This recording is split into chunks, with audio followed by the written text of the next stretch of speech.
Hi, ഇത് കോക്കോയ്ക്ക് injection എടുത്ത ദിവസം ഉച്ചയ്ക്ക് ശേഷമുള്ള വീഡിയോ ആണ്.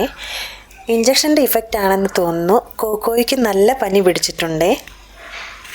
എല്ലാം കഴിഞ്ഞ് വീട്ടിലെത്തിയപ്പോഴേക്കും ലഞ്ചിൻ്റെ സമയം കഴിഞ്ഞിരുന്നേ. ഇനി തട്ടിക്കൂട്ടി എന്തെങ്കിലും വേഗം ഉണ്ടാക്കാമെന്നാണ് കരുതുന്നത്. കോളിഫ്ലവർ കൊണ്ട് നമുക്കൊരു ഗോബി 65 ഉണ്ടാക്കാമേ. പിന്നെ ചപ്പാത്തിക്കൊപ്പം പാലക്കും ഗ്രീൻ പീസും ചേർത്തൊരു കറിയും ഉണ്ടാക്കാമേ. ആവശ്യത്തിന് ഉപ്പും 1/2 സ്പൂൺ പഞ്ചസാരയും ഇട്ട് പാലക്കിലേക്ക് കുറച്ച് ചൂടുവെള്ളം ഒഴിച്ച് 2 മിനിറ്റിന് ശേഷം തണുത്ത വെള്ളത്തിൽ അരിച്ചെടുത്തേ. ഇനി 65-ന് ആവശ്യമായ മസാലക്കൂട്ടെല്ലാം ചേർത്ത് അതും ഒരു സൈഡിലേക്ക് മാറ്റി വയ്ക്കാമേ. ഈ ലോകത്തിലെ നമുക്കൊരിക്കലും കൺട്രോൾ ചെയ്യാൻ പറ്റാത്ത ഒരേ ഒരു വികാരമാണ് വിശപ്പ്. അതിവിടെ എല്ലാവരുടെ തലയിലും ഓടുന്നുണ്ടേ. ഇതൊന്ന് വേഗമായാൽ മതിയായിരുന്നേ.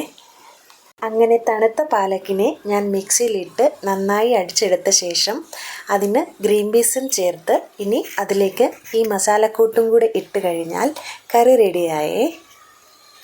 ആരും സംശയിക്കണ്ട, ഞാനീ ഉണ്ടാക്കുന്ന കറി കേരളത്തിലെ ഡിഷല്ല കേട്ടോ. അങ്ങനെ കറിയുടെ കാര്യത്തിൽ ഒരു തീരുമാനമായേ. ഇനി നമുക്ക് 65 ഉണ്ടാക്കിയെടുക്കാമേ. അങ്ങനെ 65ഉം ഉണ്ടാക്കി ഫുഡ് കഴിക്കാൻ എല്ലാവരെയും വിളിച്ചപ്പോഴാണ് ഇവരുടെ പപ്പയ്ക്ക് ഫുഡ് അങ്ങോട്ട് കൊണ്ടു കൊടുക്കാൻ പറഞ്ഞത്. അങ്ങനെ പിള്ളേർക്കുള്ളതെല്ലാം കൊടുത്ത് ബാക്കിയുള്ളതെല്ലാം കെട്ടിപ്പറക്കി ഇനി നേരെ കടയിലേക്ക്. മിച്ചം വന്നതെല്ലാം നുള്ളിപ്പറക്കി കഴിക്കാമെന്ന് കരുതിയപ്പോഴാണ് ഫ്ലിപ്കാർട്ട് ചേട്ടൻ വന്നത്. ഇത് ഞാൻ ഒരുപാട് ആഗ്രഹിച്ച് വാങ്ങിച്ച പ്ലാന്ററാണ്. ഈ പോട്ട് ഒരുപാട് കാലമായി എൻ്റെ ബക്കറ്റ് ലിസ്റ്റിലുള്ളതാണ്. ഒത്തിരി ആഗ്രഹിച്ചാണ് വാങ്ങിച്ചത്. പക്ഷേ എൻ്റെ എല്ലാ പ്രതീക്ഷകളെയും തകിടം മറിച്ചുകൊണ്ട് ഇതൊരു മിനിയേച്ചർ വേഷനിലാണ് വന്നത്.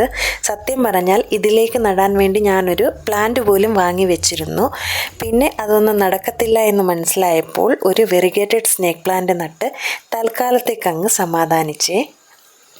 അപ്പോൾ ഇന്നത്തെ വീഡിയോ ഇത്രയേ ഉള്ളേ. അടുത്ത വീഡിയോയുമായി വേഗം കാണാമേ.